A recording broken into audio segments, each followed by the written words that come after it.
வணக்கம் and welcome to உதயாஸ் kitchen. இன்றைக்கி நம்ம வந்து சிக்கன் பிரியாணி செய்ய போகிறோம். 1 கிலோ சீரக சம்பா ரைஸ், 1 கிலோ சிக்கன் வச்சு நம்ம வந்து பிரியாணி செய்ய போகிறோம். ஸோ நம்ம எப்படி செய்கிறது, தேவையான இன்க்ரீடியன்ட்ஸ் என்னென்னன்றதை பார்க்கலாம். இன்றைக்கி நம்ம செய்ய போகிற பிரியாணி வந்து Vellore style of biryani. So வெள்ளூரில் வந்து மோஸ்ட்லி நீங்கள் பிரியாணி சாப்பிட்டீங்கன்னா வெள்ளூர், ஆம்பூர், இந்த சுற்று வட்டாரத்துலலாம் வந்து சீரக சம்பா ரைஸ் அதிகமாக யூஸ் பண்ணுற பழக்கம் இருக்குது. பாஸ்மதியை விட இங்கே உள்ளவங்க வந்து சீரக சம்பா அதிகமாக ப்ரிஃபர் பண்ணுவாங்க. ஸோ அதை நம்ம இன்றைக்கி ட்ரை பண்ணலாம். ஓகே, சிக்கன் பிரியாணி செய்கிறதுக்கு நமக்கு தேவையான எல்லா பொருட்களும் நம்ம இப்போ பார்க்கலாம். முதல்ல வந்து எண்ணெய். நான் வந்து ஆர்டினரி சன்ஃப்ளவர் ஆயில் எடுத்திருக்கேன். அது வந்து 3/4 கப் அளவுக்கு எடுத்திருக்கேன். எண்ணெய் வந்து உங்களுடைய டேஸ்ட்டுக்கு ஏற்ற மாதிரி நீங்கள் வந்து அளவு நீங்கள் மாற்றிக்கலாம். ஆனால் உங்களுக்கு தேவையான இந்த பொருட்கள் எல்லாம் இருக்குது இல்லைங்களா, வதங்கக்கூடிய பொருட்கள், இதெல்லாம் நீங்கள் வந்து வதக்கிறதுக்கு தேவையான அளவுக்கு எண்ணெய் இருக்கணும். அந்த அளவுக்கு நீங்கள் எடுத்துக்கோங்க. ஒருவேளை எண்ணெய் குறைச்சி எடுக்கிறவங்களா இருந்தால் ஆப்ஷனலாக நீங்கள் வந்து இதில் நெய் கூட சேர்த்துக்கலாம். 1 டேபிள் ஸ்பூன் அளவு நெய் கூட சேர்த்துக்கலாம் எண்ணெயை குறைச்சிக்கிட்டு. ஸோ இதில் நம்ம வந்து ஸ்பைசஸ் எல்லாம் வச்சுருக்கோம். என்னென்ன ஸ்பைசஸ் யூஸ் பண்ண போகிறோம் பார்க்கலாம். முதல்ல வந்து பிரிஞ்சி இலை. நான் வந்து ஒரு 3லேருந்து 4 அளவு மீடியம் சைஸ் பிரிஞ்சி இலை எடுத்திருக்கேன்.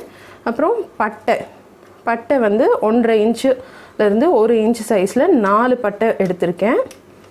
அடுத்ததாக வந்து நீங்கள் ஒரு 8 ஏலக்காய் போல் எடுத்துக்கலாம். அன்னாசி பூ வந்து நான் 4 எடுத்திருக்கேன்.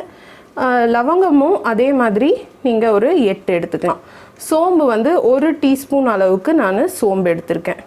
நான் யூஸ் பண்ணுற பச்சை மிளகா வந்து சின்னதாக இருக்கிறதுனால நான் வந்து 10 பச்சை மிளகா எடுத்திருக்கேன்.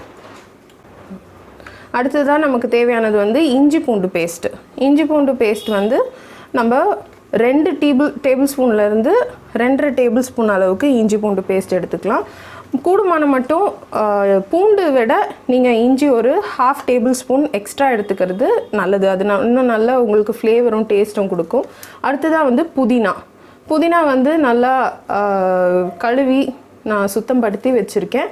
உங்களுக்கு ஒரு கைப்பிடி அளவுக்கு, ஒரு கைப்பிடி நிறைய நீங்கள் வந்து புதினா எடுத்துக்கலாம் 1 கிலோ ரைஸ்க்கு நீங்கள். அடுத்ததாக கொத்தமல்லியும் அதே மாதிரி ஒரு கைப்பிடி அளவுக்கு நீங்கள் வந்து எடுத்து சாப் பண்ணிக்கலாம்.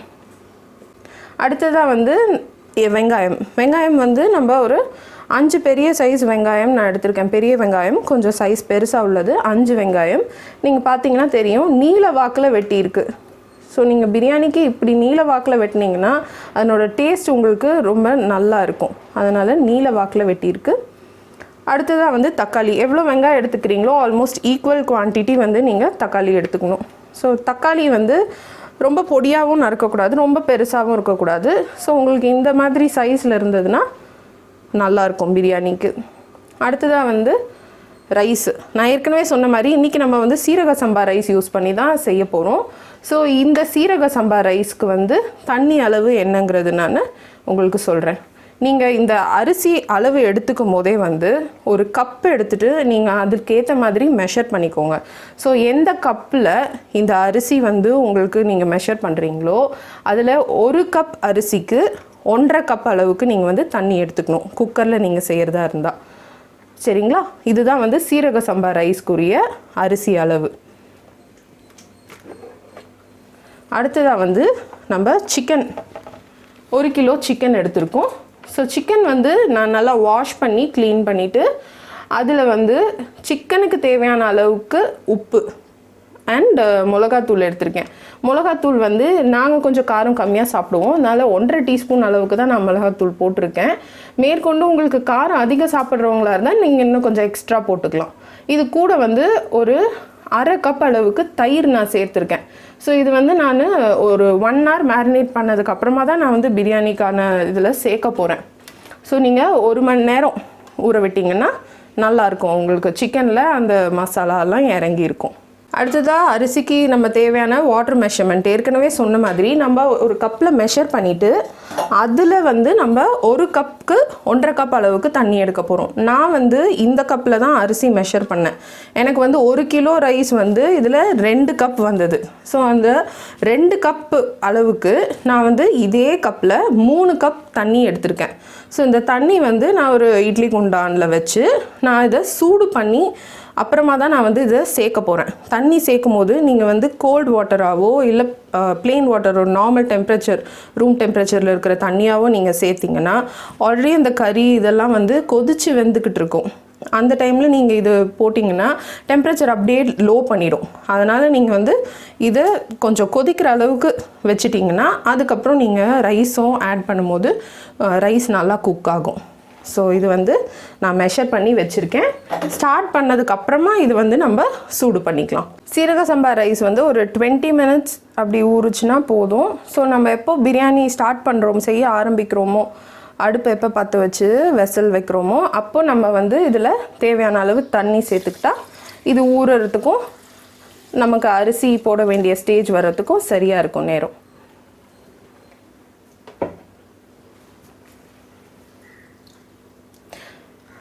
ஊற வச்சதுக்கப்புறமா வாஷ் பண்ணாதீங்க. வாஷ் பண்ணிவிட்டு அப்புறமா ஊற வைங்க, இல்லைன்னா அரிசி ஈஸியாக உடஞ்சிரும். நம்ம குக்கர் வச்சிட்டோம். இப்போ ஆயில் சேர்த்துக்கலாம். குக்கர் சூடாயிடுச்சு.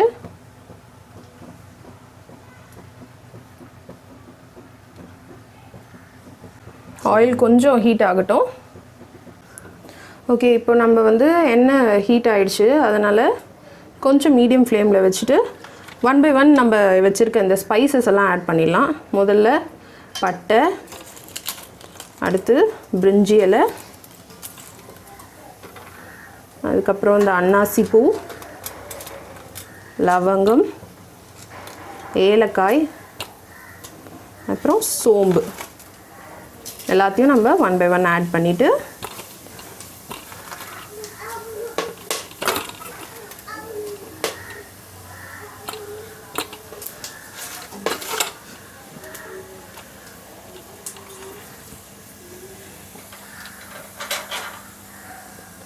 கொஞ்சம் இது வதங்கட்டும். இப்போ நம்ம பச்சை மிளகா சேர்க்குறோம். பச்சை மிளகா வந்து முழுசாக போட்டிங்கன்னா வெடிக்கும். அதனால் கொஞ்சம் கீரி போட்டிங்கன்னா பச்சை மிளகாவோட அந்த டேஸ்ட்டு, காரம், ஃப்ளேவர் இதெல்லாம் நல்லா இறங்கும் பிரியாணியில். ப்ளஸ் வந்து உங்களுக்கு வெடிக்காது ரொம்ப.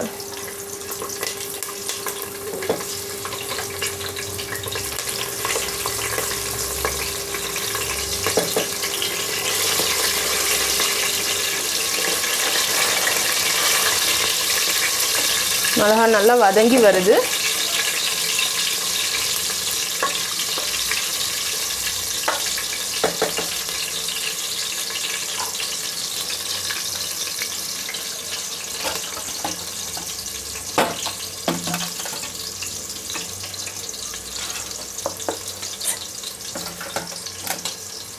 அடுத்ததாக நம்ம வெட்டி வச்சுருக்கோம் இல்லைங்களா, அந்த வெங்காயத்தை கொஞ்சம் இப்படி உதுத்து சேர்த்துக்கலாம்.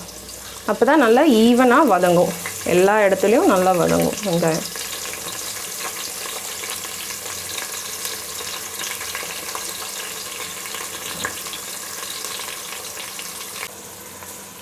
ஓகே, இப்போ நம்ம வந்து வெங்காயம் சேர்த்தாச்சு. சேர்த்ததுக்கப்புறம் நல்லா கொஞ்சம் கிளறி விடணும். நல்லா கிளறிட்டு இந்த வெங்காயம் பொன்னிறம் ஆகிற வரைக்கும் நம்ம இதை வறுக்கணும். பச்சை மிளகாய்க்கு அப்புறம் நம்ம வந்து வெங்காயம் சேர்த்துருக்கோம். ஸோ வெங்காயம் சேர்த்தற்பாடு அது நல்லா வதங்கணும். கொஞ்சம் பொன்னிறம் ஆகிற வரைக்கும் நீங்கள் வதங்க விடுங்க. இது கூட வந்து கொஞ்சம் இந்த வெங்காயம் வதங்கிறதுக்கு தேவையான அளவுக்கு நீங்கள் உப்பு சேர்த்துட்டிங்கன்னா வெங்காயம் சீக்கிரமாகவும் வதங்கும். அது ஒரு நல்ல டேஸ்ட் கொடுக்கும் உங்களுக்கு. ஓகே, இப்போ நல்லா வதங்கி இருக்குது வெங்காயம். நம்ம பார்க்கலாம் நல்லா ப்ரௌனிஷாக இருக்குது. இப்போ நம்ம வந்து இஞ்சி பூண்டு பேஸ்ட் சேர்க்க போகிறோம்.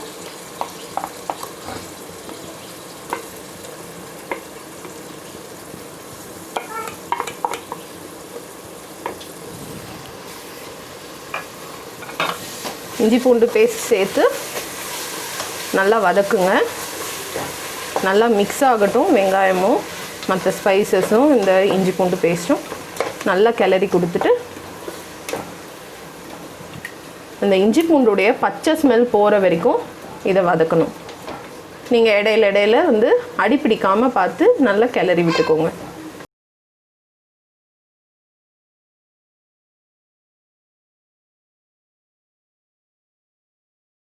இப்போ நீங்கள் பார்க்கலாம் இஞ்சி பூண்டு நல்லா வதங்கி சைடில் எண்ணெய்லாம் பிரிஞ்சு வர ஆரம்பிச்சிருக்கு. ஸோ இதுதான் வந்து நமக்கு ஒரு சைன். ஸோ எண்ணெய் நல்லா பிரிஞ்சு வர ஆரம்பிச்சிருச்சுன்னா நல்லா வதங்கி இருக்குதுன்னு அர்த்தம். ப்ளஸ் வந்து இந்த இஞ்சி பூண்டோடைய அந்த பச்சை வாசனைலாம் போய் நல்லா அந்த மசாலா ஸ்மெல் தெரியுது. அடுத்ததாக தக்காளி நம்ம சேர்த்துக்கலாம்.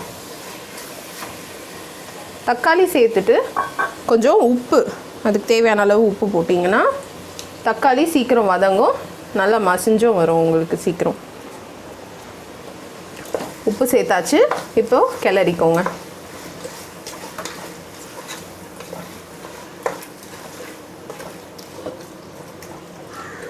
தக்காளி நல்லா வதங்கட்டும். நம்ம இடையில வந்து கிளறி விட்டுக்கலாம். இது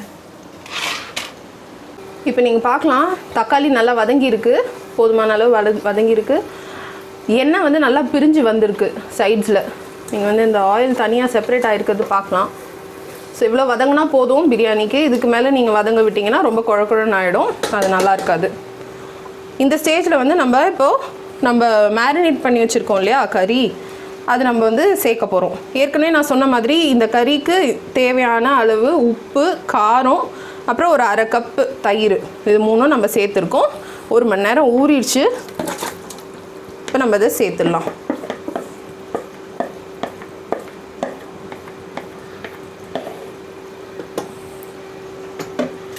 கறி சேர்த்த பிறகு கொஞ்சம் நல்லா கிளறி கொடுங்க. இந்த மசாலாவோட நல்லா கறி கலக்கணும். இந்த கறி ஒரு 5 நிமிஷம் குக் ஆகணும். இந்த கறியிலிருந்தும் தண்ணி விடுங்க. நீங்கள் ஃப்ளேம் வந்து மீடியமில் வைக்க சொன்ன முதல்ல, இப்போ நீங்கள் ஃப்ளேம் கொஞ்சம் இன்க்ரீஸ் பண்ணிக்கோங்க. கொஞ்சம் சூடு இன்க்ரீஸ் ஏற்றிக்கிட்டிங்கன்னா சரியாக இருக்கும். இது வதங்கி நல்லா குக் ஆகும்.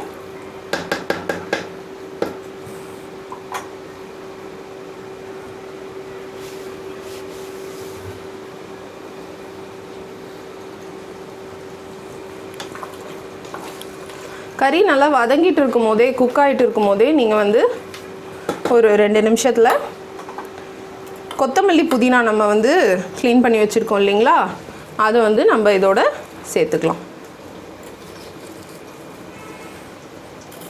ஸோ இந்த கறி கூடவே வந்து இந்த கொத்தமல்லி அப்புறம் இந்த புதினாவுடைய அந்த ஃப்ளேவர் நல்லா இறங்கும். அது வதங்கும் போதே இதுவும் கூட சேர்ந்து வதங்கட்டும். இப்போ நம்ம இதை கொஞ்சம் லைட்டாக கிளறி விட்டுக்கலாம். அப்போ தான் இது கொஞ்சம் வதங்கும், கறியும் நல்லா குக் ஆகும். இந்த ஸ்டேஜில் நீங்கள் வந்து இப்போ உப்பு சேர்க்க வேண்டிய அவசியம் கிடையாது. ஏன்னா வெங்காயம் தக்காளிக்கெல்லாம் தேவையான உப்பு சேர்த்துருக்கோம், கறிக்கும் தேவையான உப்பு நம்ம சேர்த்துட்டோம். ஸோ இது வதங்குற வரைக்கும் அடி பிடிக்காமல் மட்டும் நீங்கள் கொஞ்சம் கிளறி விட்டுக்கோங்க.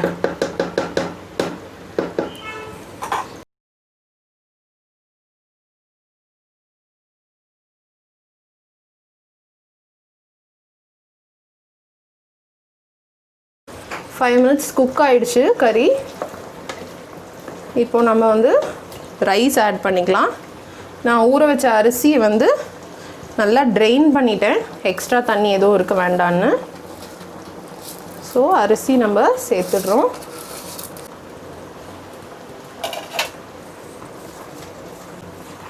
அரிசியோட இந்த மசாலா கலந்து விட்டுக்கலாம். இதுக்கப்புறம் நம்ம வந்து தண்ணி சேர்த்துட்டு உப்பு சேர்த்து அட்ஜஸ்ட் பண்ண போகிறோம். ஏற்கனவே சொன்ன மாதிரி நம்ம வந்து ப்ளெயின் வாட்டர், அதாவது சாதா தண்ணி சேர்க்க போகிறதில்ல, சுடு தண்ணியாக தான் சேர்க்க போகிறோம். தண்ணி நான் ஏற்கனவே மெஷர் பண்ணி வச்சுருக்கேன், உங்களுக்கு காட்டினேன். இப்போ அந்த தண்ணி இதில் சேர்க்க போகிறேன். இப்போ நம்ம தண்ணி ஆட் பண்ணிட்டோம். அடுத்ததாக வந்து உப்பு நம்ம அட்ஜஸ்ட் பண்ணி சேர்க்க போகிறோம். ஏற்கனவே நான் உப்பு கறிக்கும் நான் மசாலா வதங்கும் போது வெங்காயம் தக்காளிக்கும் சேர்த்துருக்கேன். அதனால் நான் 1.5 ஸ்பூன் அளவு உப்பு சேர்த்துருக்கேன். இது கிளறி கொடுத்துட்டு உப்பு செக் பண்ணிவிட்டு நம்ம க்ளோஸ் பண்ணிடலாம்.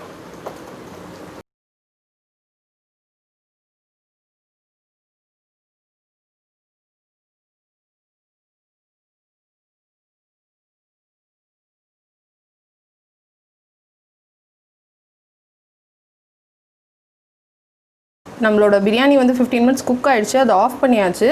ஸோ அது தம் மாதிரி இருக்கட்டும் கொஞ்சம் நேரம், அந்த ஸ்டீம் எல்லாம் செட்டில் ஆகட்டும்.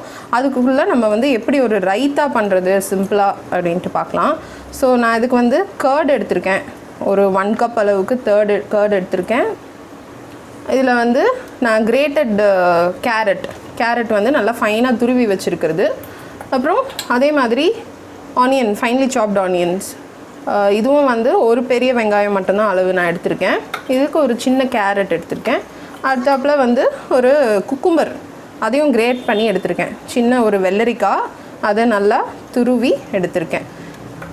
பச்சை மிளகா வந்து நான் ஒரே ஒரு சின்ன பச்சை மிளகா அது மட்டும்தான் சேர்க்க போகிறேன். ஏன்னா எங்கள் குட்டி பையனுக்கு காரம் அதிகம் வேண்டாம், அதனால நான் கம்மியாக சேர்த்துருக்கேன். நீங்கள் வந்து உங்களுடைய விருப்பத்துக்கு ஏற்ற மாதிரி, டேஸ்ட்டுக்கு ஏற்ற மாதிரி சேர்த்துக்கலாம். இப்போ ஒன்று ஒன்றா நம்ம வந்து சேர்க்கலாம். கேரட் சேர்த்தாச்சு, வெங்காயம் சேர்த்தாச்சு, அடுத்து வெள்ளரிக்காய் குக்கும்பர் அதுவும் நம்ம சேர்த்துடுறோம்.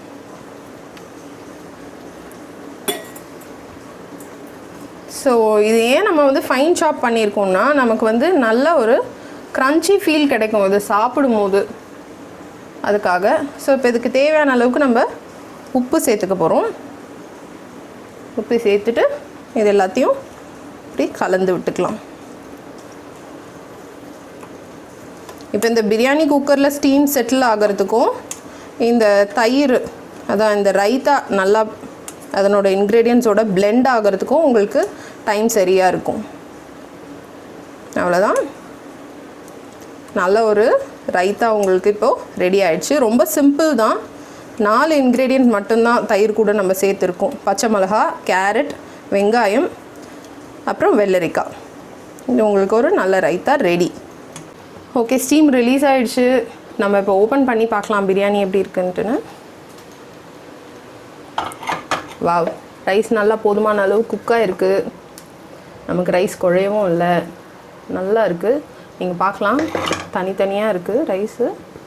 ஓகே, இப்போ நம்ம இதை வந்து கொஞ்சம் கிளறி கொடுத்துட்டு நம்ம சர்வ் பண்ணி சாப்பிடலாம். பிரியாணி நல்லா வந்துருச்சு, கறி நல்லா குக்காக இருக்குது, ரைஸ் நல்லா தனித்தனியாக இருக்குது. ஸோ நீங்கள் பார்க்கலாம், ரைஸோட டெக்ஸ்சர் நீங்கள் பார்க்கலாம், நல்லா குக்காக இருக்குது. இப்போ நம்ம வந்து இதை மசாலா நல்லா கொஞ்சம் கிளறி கொடுத்துட்டு சர்வ் பண்ணி சாப்பிடலாம்.